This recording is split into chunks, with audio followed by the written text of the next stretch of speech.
Bonjour, je m'appelle Fanny, j'ai 36 ans et je souffre de dermatite atopique depuis ma naissance. Et justement, ma dermatite atopique a été découverte quand j'avais 2 mois. Au départ, ça a été diagnostiqué plutôt comme un eczéma du nourrisson. Et puis petit à petit, les symptômes s'aggravant, mes parents ont pu avoir l'ampleur de la situation et se rendre compte de la gravité de l'atteinte de ma peau. Et donc, bon, pour ma mère, dont j'étais le premier enfant, c'était un monde qui s'écroulait évidemment, puisqu'on rêve toujours que son enfant aille soit en parfaite santé, donc c'est toujours difficile, surtout dès tout petit comme ça, de découvrir que son enfant est en souffrance.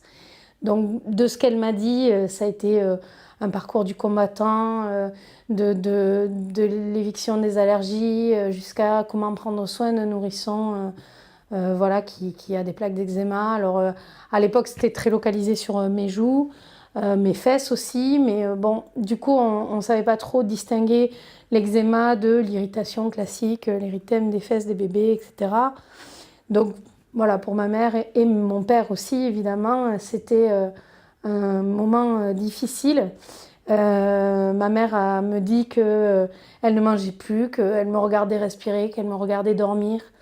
Moi, maintenant qui suis maman, je sais ce que ça fait de s'inquiéter pour son enfant. J'imagine quand son enfant est malade, à quel point ça doit être difficile et surtout quand on se sent impuissant pour le soulager.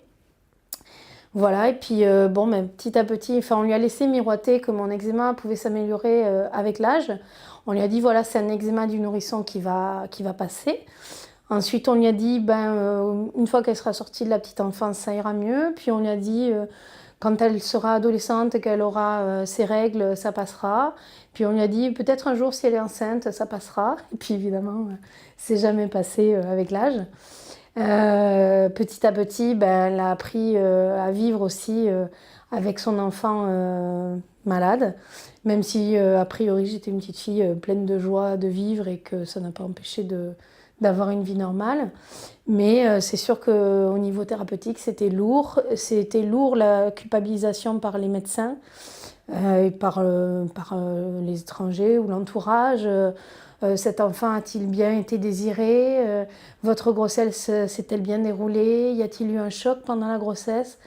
Pour ma mère, donc c'était la première grossesse et qui était absolument aux anges et en parfaite santé pendant sa grossesse, c'était extrêmement culpabilisant et dur.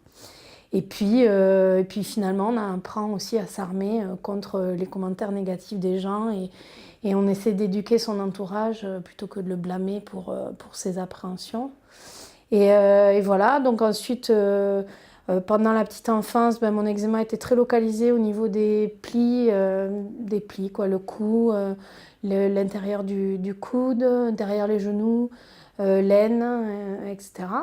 Et ben, quoi, ma mère, qui était une mère poule, m'a beaucoup soignée en fait. Petite, moi je me suis pas tellement rendu compte de la lourdeur des soins puisque c'est pas moi qui les faisais. Donc je trouvais ça simplement ce moment pénible et parfois douloureux forcément. Mais c'était pas extrêmement lourd pour moi puisque je n'en portais pas la charge. Et je n'avais pas d'inquiétude vis-à-vis de ma maladie. Moi je vivais avec. Et bah après, je m'en rendais compte quand le regard des autres me la renvoyait justement. Qu'est-ce que tu as? Pourquoi tu es toute rouge? Ou alors, quand on blâmait ma mère, ça c'était vraiment difficile, mais comme j'avais déjà beaucoup d'à-propos à l'époque, je me défendais toute seule. Mais quand on disait à ma mère, ben enfin, il faut protéger votre enfant, vous voyez pas qu'elle a pris un coup de soleil. Ben, ma mère disait que du haut de mes 3 ans et demi, j'étais capable de répondre, ben, n'importe quoi, c'est pas un coup de soleil, c'est de l'eczéma. Et du coup, ben, voilà, c'est un soulagement pour mes parents aussi de voir que j'étais capable de me défendre toute seule et de vivre avec ça.